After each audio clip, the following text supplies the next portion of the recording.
PayPal, subscribe, and thank you. Catherine Swift is the president of the Coalition of Concerned Manufacturers and Businesses in Canada. She joins me, and it's interesting in the title, Concerned Manufacturers and Businesses.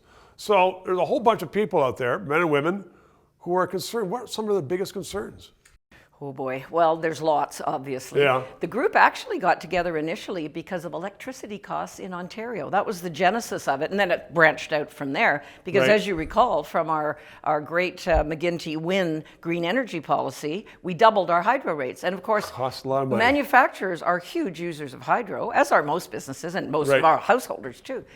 So doubling the cost of such an essential input, a lot of them have moved to the States since then, and they save gobs of money on their electricity bill as a result. Are a lot of your members moving to the States? Oh yeah, about half of our board now has facilities in the US. They still keep a facility here, but the majority of their growth is happening south of the border, and that's bad for Canada, let's face it. We're losing that manufacturing sector that every single politician says, oh, we want to attract more manufacturers. We got to keep and they're good jobs, they're well-paying jobs. Yes. And this is essential for our economy in general to have a good manufacturing sector.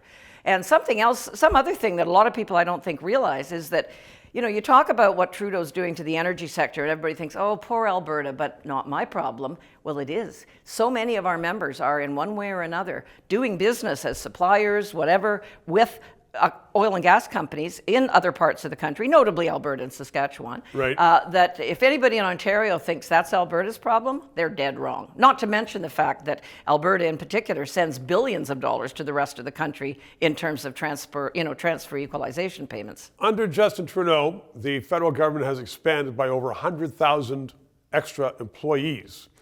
Sometimes I wonder, what are all those employees doing? But are they causing grief to your membership? Yeah, oh well, of course they are, because the more bureaucrats you get, the more red tape and more regulatory burden you get. So I always say, cut it by 40%. You'd never notice, for starters, your average person, and you would, of necessity, cut out an awful lot of these piles of regulations and so on.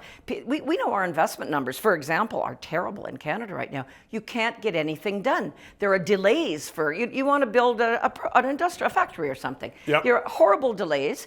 I know businesses that have gone to the States to get a patent because the patent process is so ridiculously slow in Canada that they can't afford to wait 5 years. It's slow because we need more bureaucrats to deal with it. Yeah, well, it's not working though, is it? In fact, our public services, I would say, are worse than ever, despite we've had 40% growth, 40, in 8 years of Trudeau. That's outrageous, and it's so expensive. We all pay more taxes.